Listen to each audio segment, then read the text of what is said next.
Bonsoir.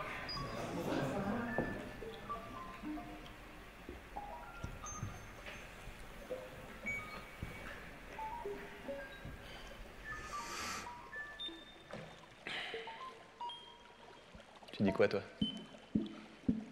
Noisette? Allez. Pourtant, c'est pas trop son truc à Chiara de plonger dans des rivières glacées. Mais aujourd'hui, elle a eu envie, allez savoir pourquoi. C'est finalement pas tous les jours que les deux frangins sont réunis comme ça au bord de l'eau. Ils sont en Ardèche. La rivière coule turquoise et limpide. Plein été, sur leur visage aérien, on est bien. On emmerde le monde entier qui peut bien continuer à tourner si ça lui chante. Chiara étire ses jambes sur les roches qui impriment leur marque contre ses mollets. C'est toujours un peu dur les pierres contre la peau, mais bon, on s'y fait. Elle a enlevé le haut de son bikini. Ça te dérange pas, hein? Ah ben non, tu fais comme tu veux, dit Léo, qui lui, plus pudique, garde son maillot de bain au motif de vague à la Hokusai. C'est rare qu'ils partent comme ça tous les deux en vacances. Finalement, c'est presque jamais arrivé. Au début, on est toujours un peu gêné. Qu'est-ce qu'on fait ce soir? On va quand même pas dîner aux chandelles.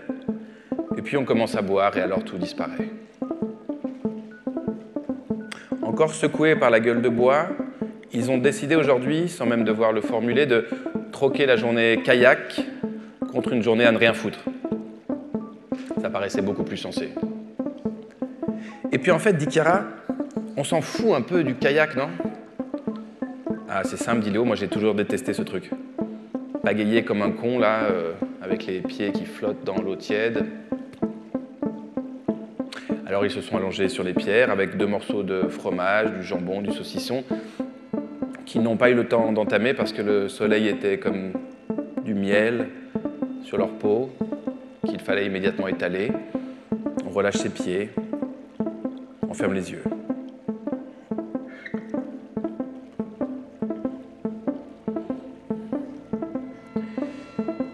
Sous les paupières de Chiara, ça danse. Comme tous les mois de juillet, depuis qu'elle est petite, elle rejoue l'ensemble de sa vie. D'un jeu de mémoire, les premiers temps, la chose est devenue une sorte de rituel. Elle avait lu ça quelque part, ou bien elle l'avait inventé, elle ne sait plus. En tout cas, elle procède ainsi. Elle part d'un point de sa mémoire, n'importe lequel, par exemple celui-là, elle est dans le Tarn, si elle se souvient bien, elle a un café dans la main, il y a Billie Holiday qui lui susurre quelque chose à l'oreille. Il y a des gens autour, elle ne se souvient plus très bien. En tout cas, elle part de ce moment-là, et de là, elle ricoche vers un autre, puis un autre, de manière aléatoire, sans chronologie aucune. Et ainsi, elle ricoche comme ça dans tous les recoins possibles jusqu'à s'épuiser. L'été se prête à ces dérives hypnotiques, évanescentes dans la ruche des jours passés qui sont toujours réinventés, toujours à venir. Il y a une autre technique, un peu plus bête et méchante, mais qui consiste à repartir de l'été précédent et de le repasser entièrement, toute l'année, comme ça, dans l'ordre, et de traverser des événements importants, secondaires, les moments saillants, les défaites, les épiphanies, les méprises, les rencontres, et de survoler comme ça tout le dédale des jours, jusqu'à arriver au bout du cercle. Est-ce que c'est un cercle? Est-ce que c'est une ligne? Bon, ça dépend. Elle pense que c'est un cercle. Jusqu'à arriver à ce jour précis, c'était là, sur lequel elle ouvre alors les yeux, et elle retourne généralement se baigner, parce que c'est ce qu'on fait en été.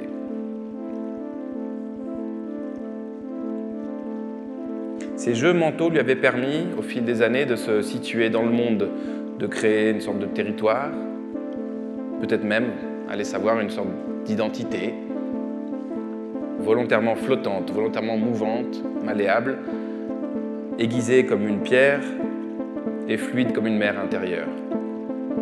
Dès qu'elle fermait les yeux, elle replongeait dans cette matière aquatique, minérale, qui a une vie, Et de saut en gambade, comme ça, elle tissait, retissait, parvenant peut-être même, au bout du compte, à habiter son corps. Elle a toujours un peu 14 ans, dans ce garage, avec son frère déjà, première boum, l'émotion lui soulève le ventre, il y a des mains qui tâtonnent dans le noir et franchement, elle préférait passer la grille et disparaître à tout jamais plutôt que d'être enfermée là avec ses autres corps empotés. Mais tout à coup, il y a une chanson qui s'élève des baffles pourris qu'ils ont volés aux frères de Justine. Il y a des guitares qui pleurent et il y a une voix qui s'élève et qui la transperce. Et tout à coup, Chiara pense à un amour immémorial qu'elle ne connaîtra jamais, qui prendra peut-être les noms de, je sais pas, d'Éric, de Clément ou même de Sylvain qui est assis là, son coca à la main, et qui rit comme un con avec ses amis. Un amour qui jamais n'atteindra la puissance promise par cette chanson. Jamais le réel ne tiendra les promesses de Crazy d'Aerosmith.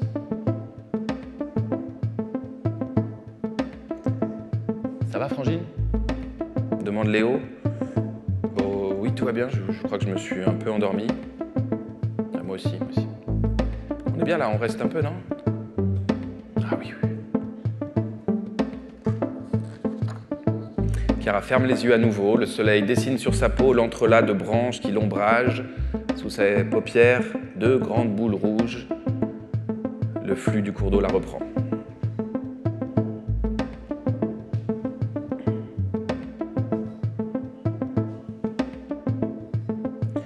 L'eau clapote à ses pieds et sous ses yeux, Chiara a 17 ans maintenant.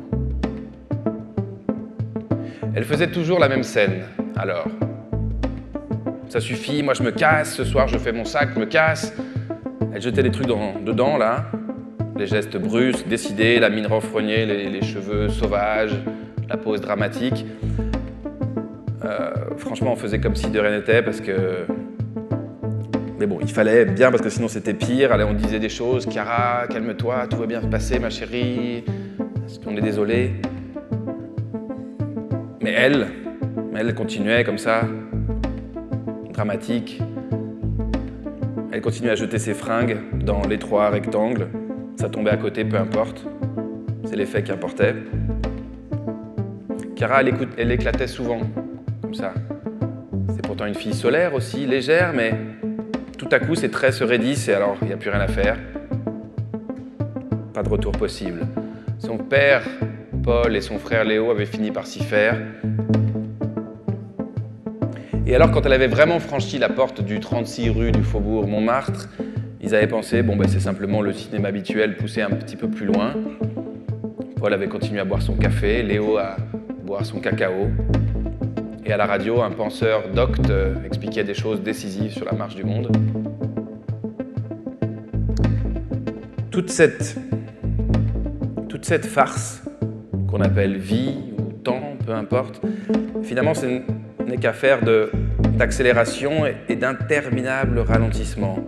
C'est un fil qu'on étire, qui s'étire, et ce temps qui, dans un clac, se rétracte et se rompt. Il y a du temps long et il y a des accélérations pulsionnelles du temps. En voici une, justement.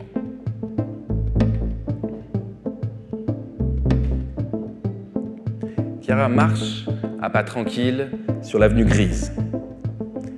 Elle a pris le gros sac à dos, celui des bandelettes turquoises, celui des grands voyages qu'elle n'a pas encore entrepris. Il ne pèse pas sur son dos, il n'y a rien dedans. Elle monte dans la ligne 4, descend à Gare du Nord. Elle cherche le nom qu'elle a sur les lèvres, sur le panneau d'affichage. Elle le fait uniquement pour le geste, parce qu'elle connaît déjà parfaitement le quai et l'heure. Elle sait tout ça par cœur. Elle va acheter une bouteille d'eau, Berlin. Elle la fout dans la grande poche de sa veste. Elle s'allume une clope dans le hall. On pouvait faire ça encore à l'époque. Berlin. Le quai est là, sa vie aussi. Dans le train de nuit, elle ne dort pas. Comment pourrait-elle? Toute la cabine tremble. Et elle avec. Les zones industrielles, les lotissements pavillonnaires défilent par la fenêtre. Elle serre le poing, allongée sur sa couchette. Elle a ouvert le sac de couchage, se l'est jeté comme ça sur les pieds. Personne ne sait qu'elle est là.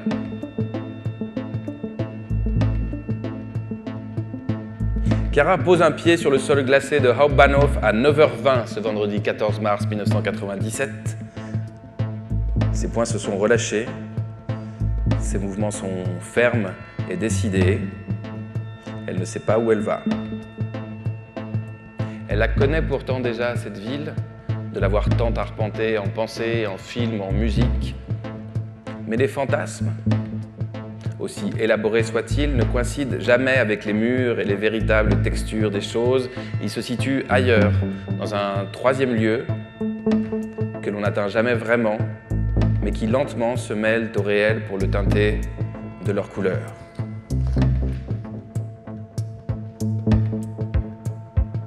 Chiara s'attaque donc au massif et chaque angle la surprend. En premier lieu, ce qui l'attrape, c'est la laideur. Les couleurs, les formes, les édifices, tout est affreux. Et pourtant, elle perçoit immédiatement le charme sous le béton, l'aventure possible, l'énergie insensée d'un lieu. Toute sa vie, elle sentira ça avant toute autre chose. L'esprit distinct de chaque rue, de chaque maison, aussi chargé ou vide que possible, capable de l'envelopper en un instant de joie ou de larmes. À 18h, elle retrouve sa fidèle amie Adèle Cara dans un café de mythe. Elles se sont rencontrées au lycée. Elles étaient alors aussi folles, impertinentes toutes les deux. Elles se sont immédiatement reconnues. Même sang, même peau, on y va. Chiara et Adèle prennent de longs cafés crème dans des bars si grands qu'on pourrait y vivre pour toujours. Elles errent dans la ville, elles mangent dans des restaurants turcs sous des cascades fluorescentes. Elles embrassent des types dans le noir, elles dorment même parfois. Ça peut arriver. Elles passent des nuits foireuses, elles ont des rendez-vous ratés. Elles dansent dans des squats perdus dans la brume, sans adresse, avec des amis de passage qu'elles ne reverront pas. Tout est flottant, décisif, incertain. Elles font le compte chaque lundi du fric qui leur reste. Adèle touche sa bourse d'étudiante en début de mois. Chiara gagne quelques marques dans le bar du Fischladen, bar squatté du coin. Elles sentent bien qu'elles font une connerie, que leurs parents doivent être en colère.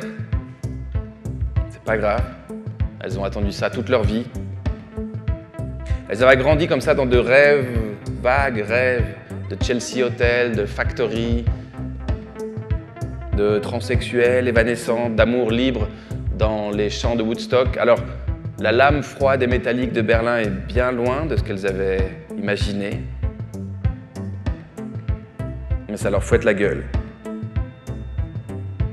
Berlin qui poursuit alors sa renaissance. Les ruines tardent à laisser place à autre chose. Après l'euphorie de la chute du mur et des mois qui ont suivi, on est entré dans une zone intermédiaire, une reprise économique, terrain vague, mais déjà une certaine désillusion. Mais là où se joue vraiment la transition et la révolution des corps, là où se noue la réunification des deux mondes, c'est sous la terre, dans ces clubs fous et interlopes où la rage et l'énergie accumulée se déploient enfin. Là, dans ces marges, ces souterrains, Chiara et Adèle dansent.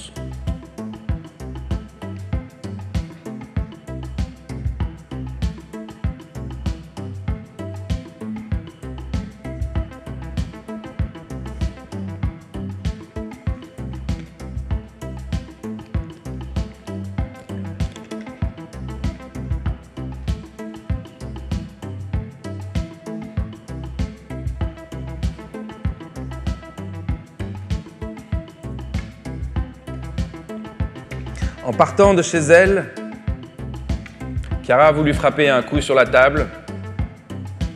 Je ne serai pas comme vous, je ne serai pas comme toi, papa. Conformiste maquillé en rebelle, moi je veux vivre le présent, dur, aiguisé. Il sera violent peut-être, mais je le veux sur moi. Bon, à cet âge, on dit de telles phrases, hein, d'une voix comme ça un peu péremptoire. En partant à Berlin, en fuguant, en désertant l'école, l'appartement, la famille, le grand train, elle entre dans la sédition, enfin, elle en a du moins l'impression, car en y repensant, à son balcon de Prenzlauer Berg 23 ans plus tard, elle rit toute seule son spritz à la main. Quelle petite conne prétentieuse. Elle s'était bien fourvoyée. En faisant sa supposée grande révolte, en partant vers les chemins de traverse, elle ne faisait en réalité que suivre celui tracé longtemps auparavant par son père. Elle le sait aujourd'hui, en croquant dans un quartier d'Orange, à son balcon, à quelques kilomètres de là où tout a commencé.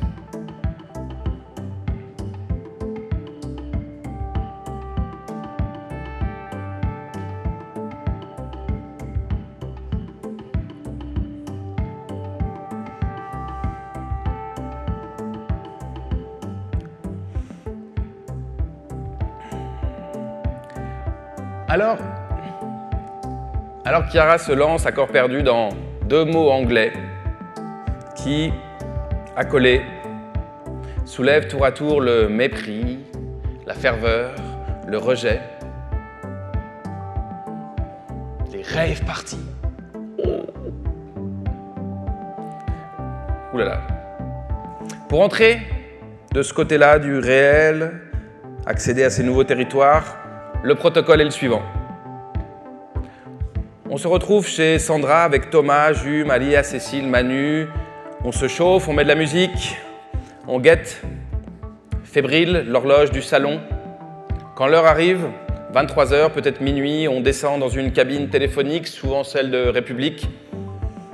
On tape le numéro qui a été transmis sur la radio pirate 102.4 et que l'on a fébrilement noté sur un bout de journal.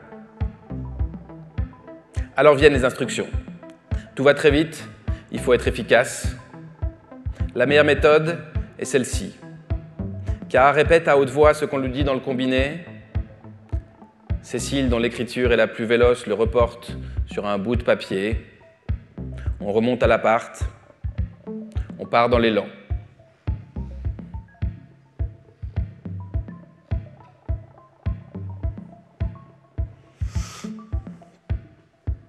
Ils montent dans une caisse, en général celle des parents de Manu, pas vraiment regardant sur leur clé ni sur le compteur. On file vers le sud ou vers l'est, on débaroule sur le périph', fenêtre ouverte. Le vent chaud de la nuit, les bras dehors, les lumières vives des autoroutes qu'on dépasse. On ferme les yeux, tout semble offert. On ne sait pas où on va, on ne sait pas où on va, on a des indications de départementales, de nationales, de chemins, qui tout ensemble dessinent des cartes au trésor. Vous prenez la R24, vous traversez les champs de betteraves. Attention, pas le deuxième chemin, il ne mène à rien. On dépasse les bretelles, on s'enfonce dans la terre. On devrait être nulle part ailleurs. Les cœurs cognent fort. Il faut que j'entende la musique, il faut qu'ils entendent la musique aussi, sinon ils iront nulle part. Ils avalent des bières tièdes, l'air fraîchi. Chiara est assise à l'arrière, elle passe sa tête par la vitre. Thomas est à côté. Quelque chose crache dans l'autoradio. La A5, puis la D403. On sort après Fontainebleau. On sort toujours après Fontainebleau. Les vapeurs lourdes de Lyon dans les narines. On dépasse un chemin de terre, on perd le bout de papier, on le retrouve sous ses pieds. Il est 1h34. Prendre le petit raidillon sur la droite. Un raidillon, les gars, sérieux? Ça pourrait être ici comme ça pourrait être là. Ça veut rien dire un raidillon en fait. Manu s'impatiente, on fait demi-tour, on a dû le rater. Voilà, c'est là, dit Chiara. Continuez sur une dizaine de kilomètres. Cécile ouvre 3 nouvelles canettes, les paumes sont humides. Hé les gars! Il y a du bruit qui vient de là?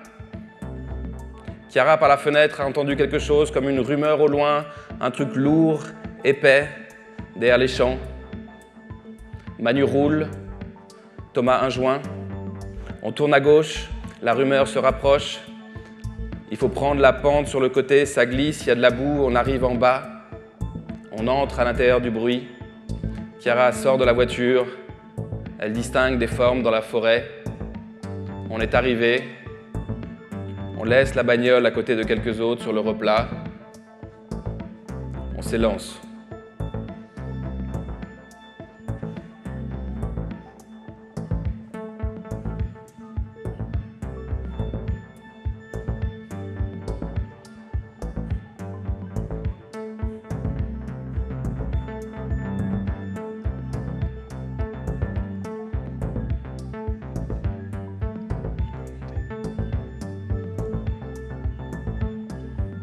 On plonge dans la nuit la lumière, terrain vague, basse lourde, chien qui rôde sur le côté, des filles à capuche, Manu sourit.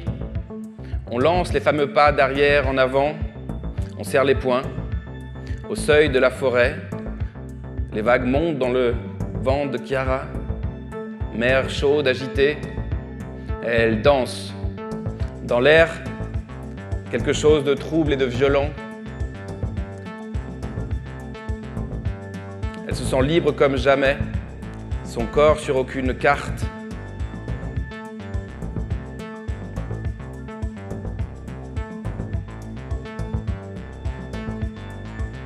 Le son sort d'on ne sait où, épais ressac, dans le rythme accélère, les vagues de joie la secouent.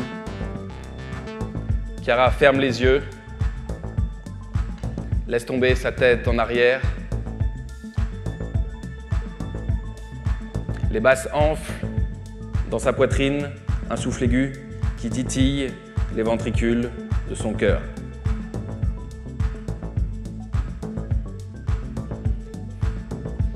Elle recule, retrouve ses potes, d'autres gars autour. Des mains se serrent dans la nuit, on attrape des canettes tièdes, on se retrouve sur un bout de tronc fendu. Le cœur à vif, on part de moments enfouis. Chiara prend Thomas dans ses bras, elle l'embrasse, elle sent sa peau douce et chaude, elle sent sa langue dans sa bouche, elle se marre et se rapproche des enceintes. Elle regarde autour d'elle. Capuche, cheveux longs, crête, jean noir, balancement, insurrection des cadences. Elle serre les poings et plonge dans les enceintes. Le son est lourd, puissant. Quelle folie d'être en vie.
Elle invente dans ses nuits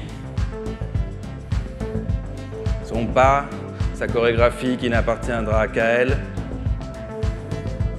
Elle se souviendra longtemps de cette traînée dans l'iris, La suite de cette nuit est un feu d'artifice dont elle savoure chaque déflagration. Tout est noir pourtant, à peine un électrogène. Elle oublie complètement que les flics peuvent débarquer à tout moment et l'emmener. Ça n'a jamais eu la moindre importance. Elle serre les poings. La musique court jusqu'à l'aube et elle avec.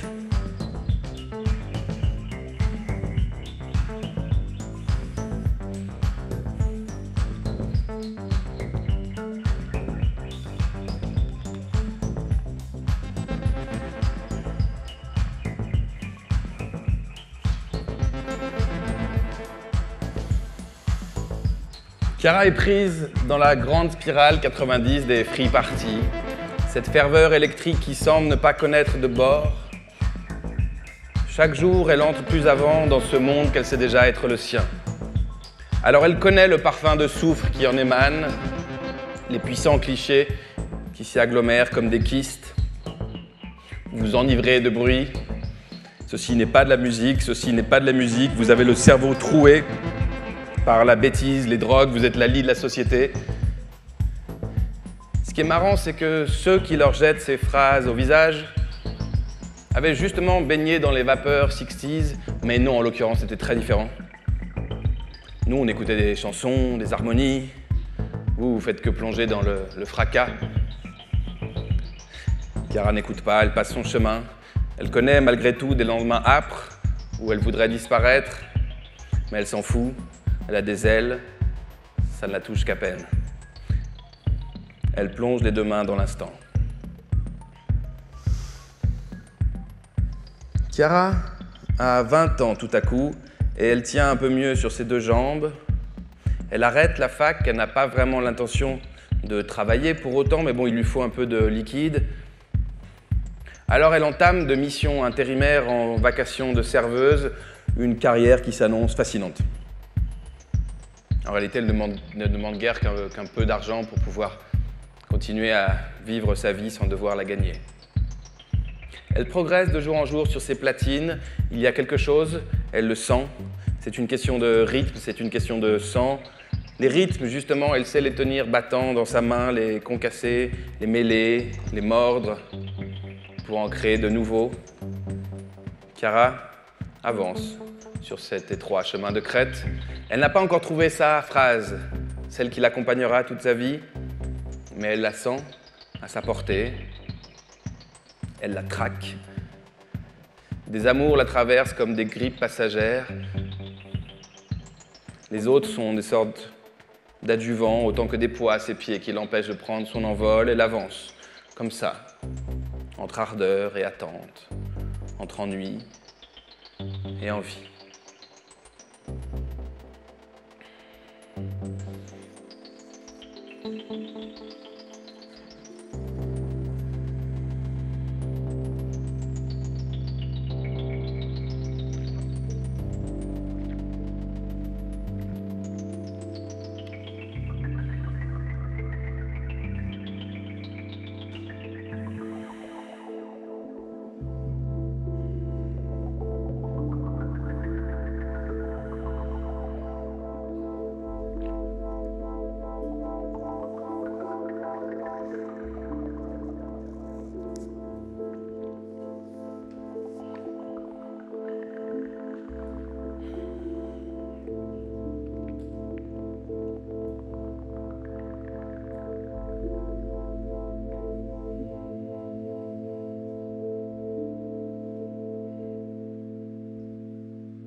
Chiara ouvre les yeux.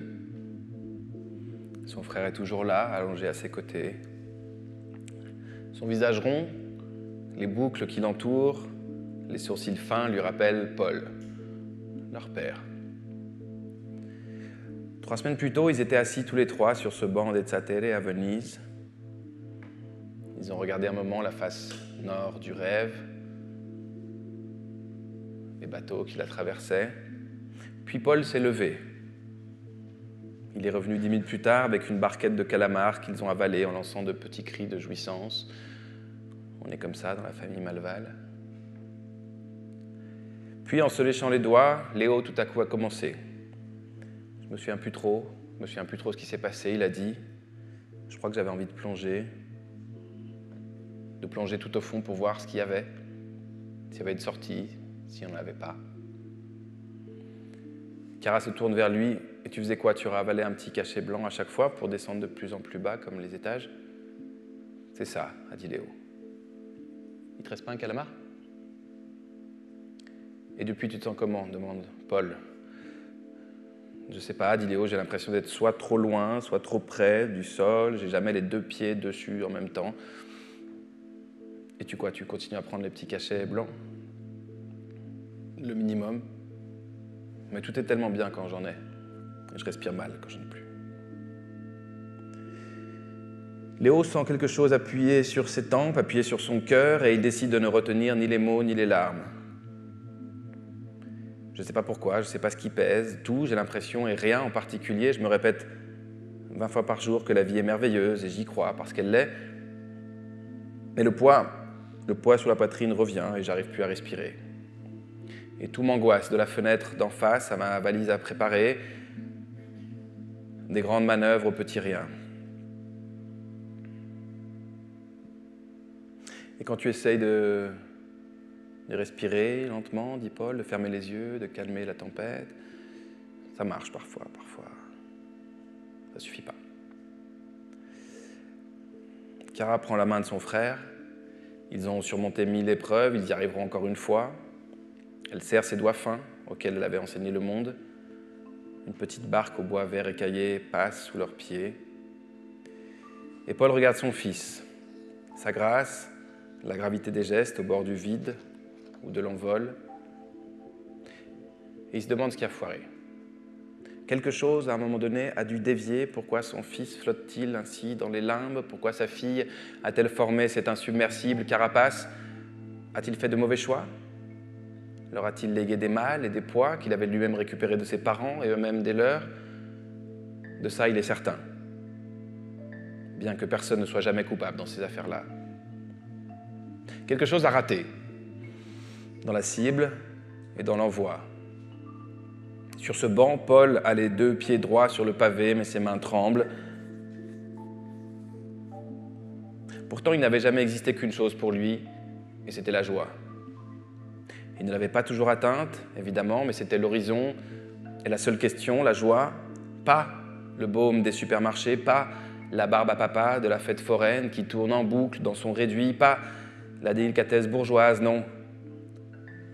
Paul et ses amis parlaient de cette chose violente, aiguisée, qui vous broie le ventre et vous lacère la peau, la joie comme le contraire du bonheur, celle qui vous blesse, qui vous creuse. Et dans la musique, il n'avait finalement peut-être cherché que cela. Cette chose simple, puissante, être en vie, être là, sans jugement, sans morale, exister, enfin. C'est ce que faisaient finalement les airs, les mélodies, incarner l'être en vie dans un ruban, enchanter les moindres vibrations, les subtilités, sans pour autant ne rien dire de précis, et c'était ça leur génie. Mais alors quoi? J'ai pas réussi à transmettre ça à mes enfants? Paul regarde ses 2 bottines noires plantées dans le pavé, il brandit la joie comme étendard. Mais franchement, c'est si simple de prôner l'élan lorsqu'il nous est naturel, lorsque notre organisme le sécrète aussi facilement que, je sais pas moi, des hormones ou du lait. Alors tu sais quoi, ferme-la. Ferme-la, pense Paul, et prends toi aussi la main de ton fils. Il n'y arrive pas. Sa main reste au port. S'il y a bien quelque chose qu'on se transmet de corps en corps dans cette famille, c'est l'incapacité d'exprimer entièrement ses sentiments, de les vivre au-delà de son cœur comme des choses partageables. Il faudrait pour cela des gestes et des mots qu'ils ont tous si souvent retenus. La joie pourtant était là, mais elle ne se disait pas. Paul tend la main et en atteint une autre, celle de sa mère, qu'il a enterrée quelques jours plus tôt sous les cyprès de la maison. Ses mains, à elle, étaient longues, calmes souvent. Elle savait comment aborder un verre, comment caresser une plante, comment effleurer un destin. Sa mère savait faire ces choses-là, on peut bien disparaître après ça. jusque dans ses boitements, ses incertitudes, les doutes qui pouvaient habiter et déséquilibrer ses gestes. Elle conservait cette grâce sans âge qui ne se décide pas. Elle demeurait aérienne, en équilibre.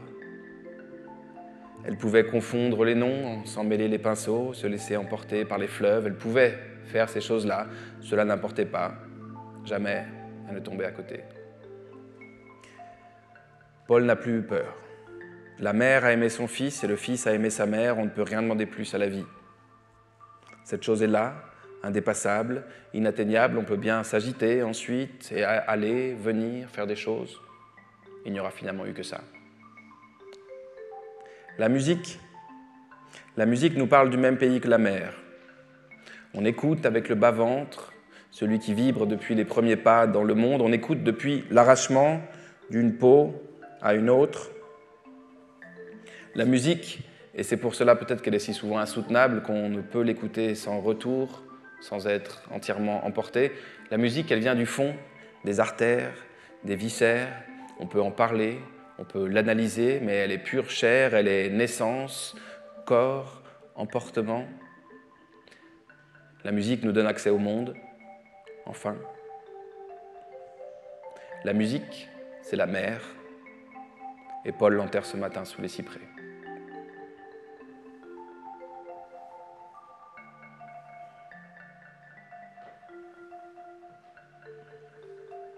Paul tend à nouveau la main, celle de sa mère s'est éloignée, il atteint finalement celle de son fils.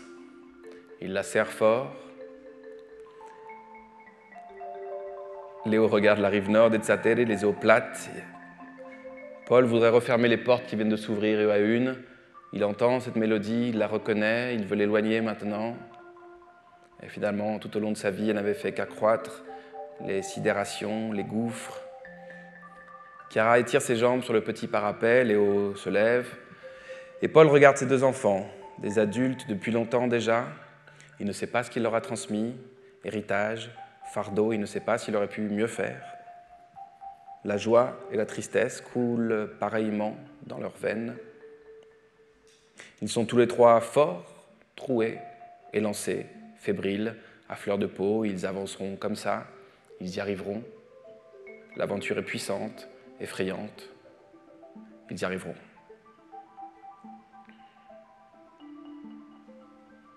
Paul ferme les yeux, il ne pense plus à rien, il n'a plus froid aux jambes, il n'a plus peur, il ne pense pas aux eaux troubles sous ses pieds, au passage des choses, à ces conneries de temps qui passent, putain d'Apollinaire.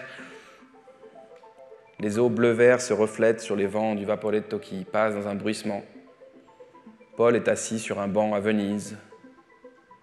Il tient la main de ses enfants. Le reste n'importe plus.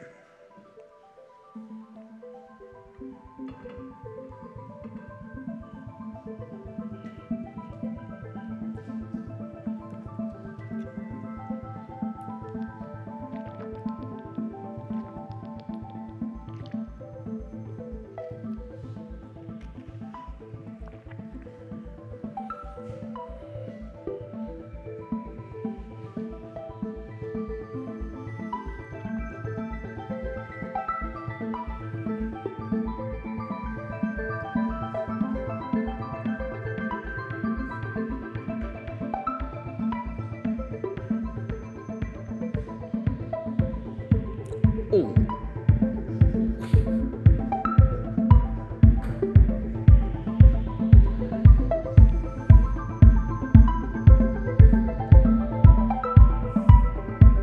Chiara passe sa main sur la table en châtaignier.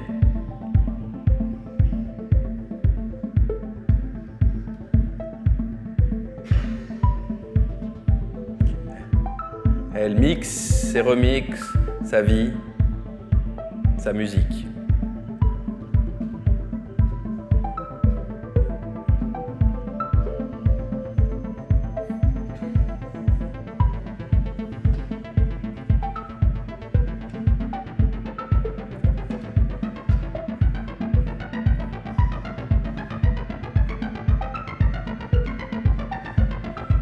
Sur sa table en châtaignier,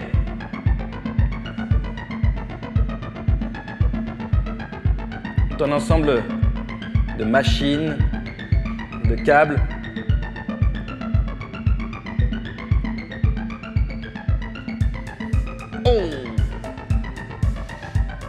De câbles jaunes, rouges, verts, de curseurs, de synthés modulaires, de claviers, d'ordinateurs, de boîtiers qui servent à rien, ou peut-être, je ne sais plus, de touches, de boutons, de curseurs, il y a même une basse qui traîne là, des biscuits, un pull marinière, une culotte qui servait à rien. Et sous cet enchevêtrement, elle mixe et remixe sa vie, sa musique, dans ce grand salon de Prenzlauer Berg, Berlin, où elle est revenue vivre. Elle se demande encore pourquoi. Franchement, il fait un froid de gueux. La nuit tombe à 15h30. Dans l'air, toujours cette mélancolie, mais pourtant, quelque chose qui la porte, qu'elle ne saurait nommer, identifier, mais qui est là.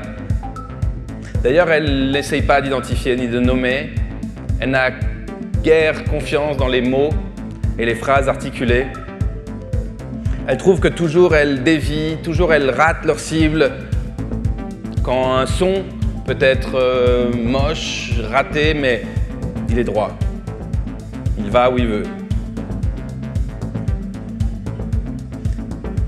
Alors, Chiara est dans son salon, Prenzlauer Berg, sur sa grande table en châtaignier. Il lui fallait un bois clair pour refléter la lumière rare.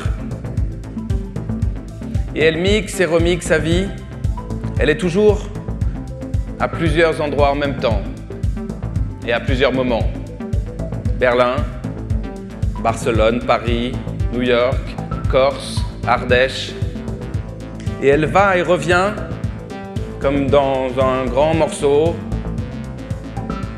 Elle va, elle vient, et elle essaye de trouver un son qui ne soit qu'à elle. Elle essaye de trouver une hybridation, quelque chose de mêlé entre les genres, entre les sons, entre les musiques, et de trouver un son qui lui appartienne, qui colle et à elle, et à sa génération, et à son temps. Un truc vif, embrouillé, léger, aérien, comme elle, et comme son cerveau en étoile, en rhizome, un truc qui passe d'ici ou là, qui embrasse l'ensemble et qui soit fixé sur un détail. Elle cherche son son, elle lui court après, elle ne l'atteindrait peut-être pas, elle y va.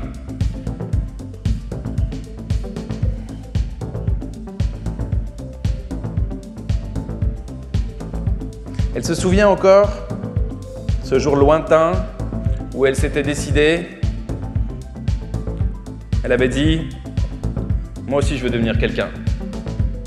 On ne devrait jamais décider une telle chose. C'est alors que les ennuis commencent. »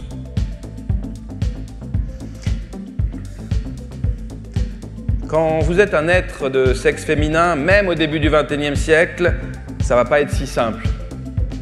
Elle a dit « Je veux faire de la musique. » On lui a dit « Ouais, super. Alors tu as le choix. Tu peux faire... Attends. Muse. Inspiratrice, ça c'est cool. Donc tu t'assois là et tu t'inspires. Bouger, mais voilà, tu es source, tu es reflet, tu es lumière. Ok, tu peux faire ça. Sinon tu peux faire choriste, tu peux faire figurante, tu peux mettre une perruque, tu peux danser derrière, comme ça. Discrète. Tu peux, sinon, qu'est-ce qu'il y a d'autre? Attends. Ah, tu peux te mettre dans un coin, dans l'angle, là où il y a l'ombre. Puis jouer ce que tu veux, on s'en fout de toute façon. Ça te va? Non. Elle a dit non. Elle a continué, elle a persévéré. Elle est arrivée quelque part. Elle mixe partout maintenant. Mais elle croit être libre. Elle croit avoir tracé sa propre voie dans les choses. Et quand elle regarde de près, ce qu'elle voit, c'est elle, sur sa table en châtaignier, à triturer ses câbles, à concasser, à forer, à chercher, exactement comme le faisait son père dans sa table de mixage, comme son grand-père dans les pianos-bars, comme sa grand-mère dans les chœurs de son enfance. Elle pensait être libre, mon cul, c'est qu'une pionne.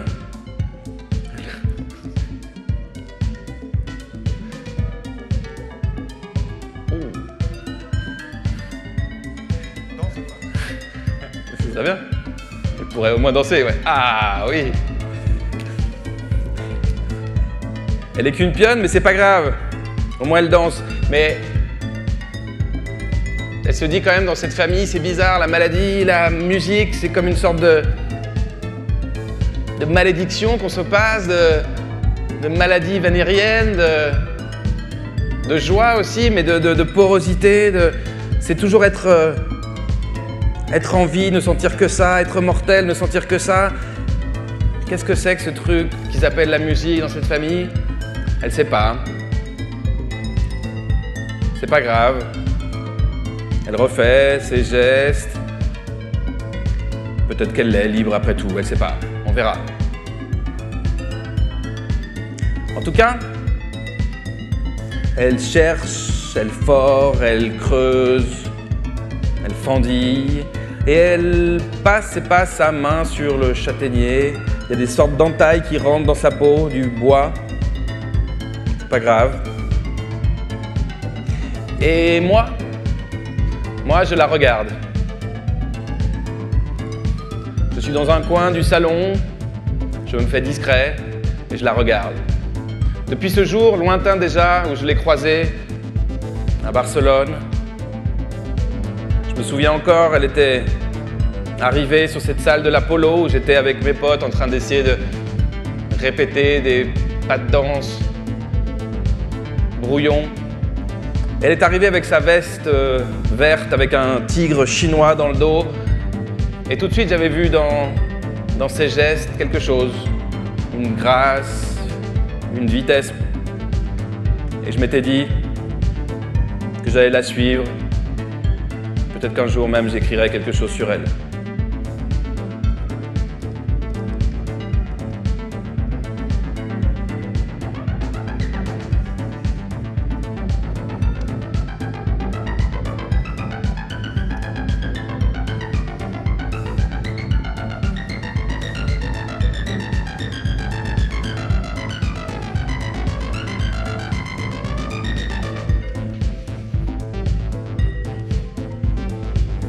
Chiara est toujours aux quatre coins de son existence au même moment, et là, elle est en Corse.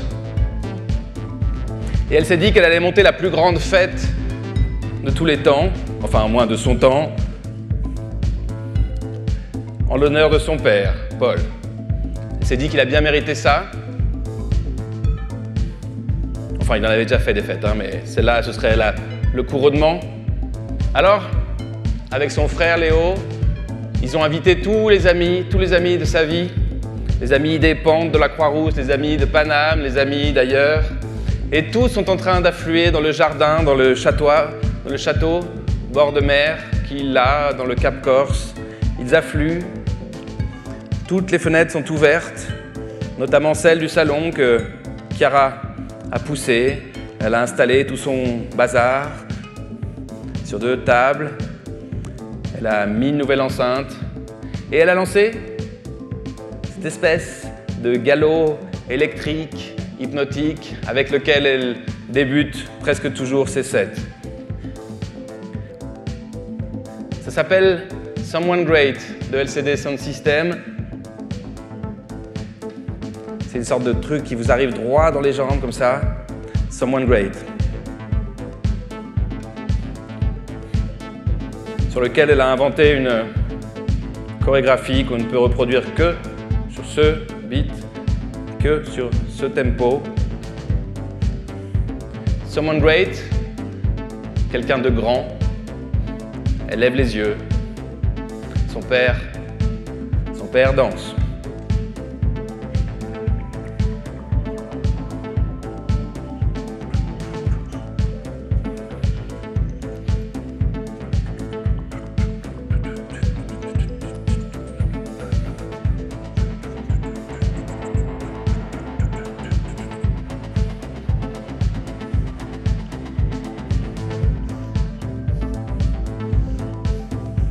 Son père, Paul, qui se balade dans cette fête avec son verre à la main, qui se dit « Je crois que je suis bon en fait ». C'est mon truc en fait. J'ai vécu toujours là-dedans. Je me déplace, j'ai le verre léger, j'ai le verre plein. Je marche pieds nus dans ma cathédrale, je me sens léger, aérien. Elle croise son frère Jérémie, le prend dans ses bras. Tout le monde est là. Il est fluide, léger dans l'air. Après ce long voyage en Europe, il se dit qu'il a bien mérité ça et puis il retrouve comme inconsciemment son goût primitif pour la bacchanale. Il avance comme ça. Someone great.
Il y a des tonnes de mezcal, de tequila autour de la piscine. Il y a des bouées en forme de flamant rose. Il y a des hommes nus badigeonnés d'huile. Et Chiara continue à mixer, remixer sa vie, sa musique. Elle est aux quatre coins de sa vie en même temps. Elle est bien.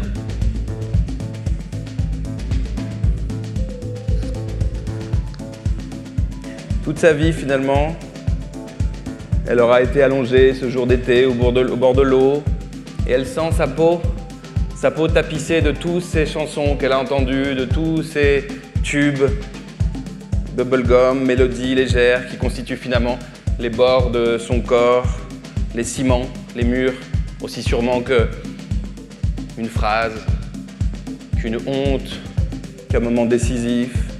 Toutes ces chansons se loge là. Il raconte les balades, les cris. Le reste n'aura été finalement que anecdote, bêtises des hommes. C'est bien ces chansons qui auront scandé son passage sur la terre.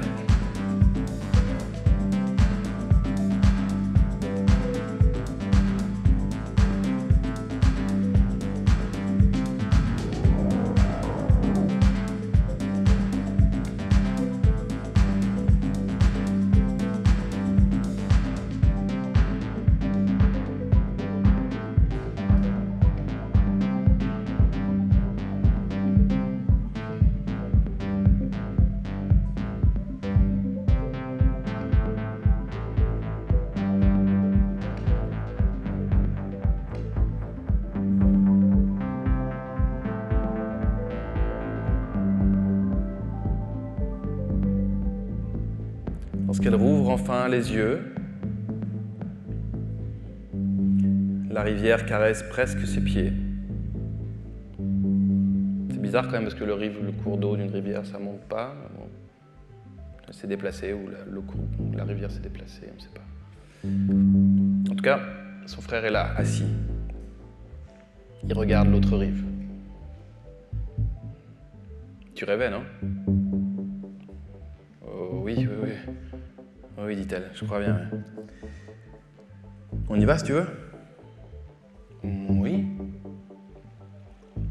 Où ça ? Je sais pas, dit Léo. Je sais pas, mais prends ma main.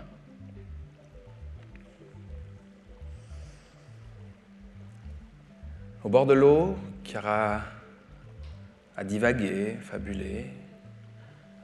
Elle a rêvé sa vie, celle de Paul, celle de Léo. Elle s'est trouvée, s'est oubliée. Au bord de la rivière, Chiara Malval sourit.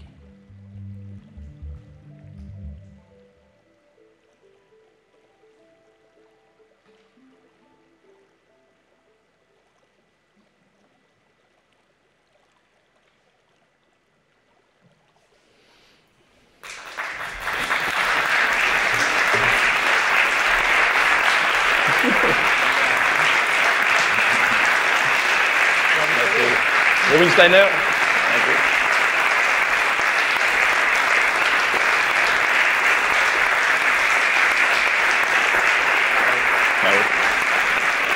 C'est le moment où tu parles là. Merci. J'adore faire ça parce que je me rapproche comme ça. Merci beaucoup.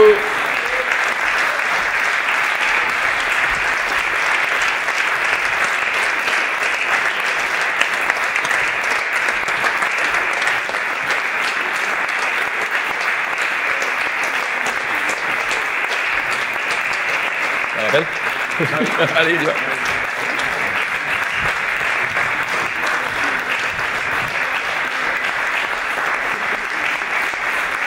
Merci.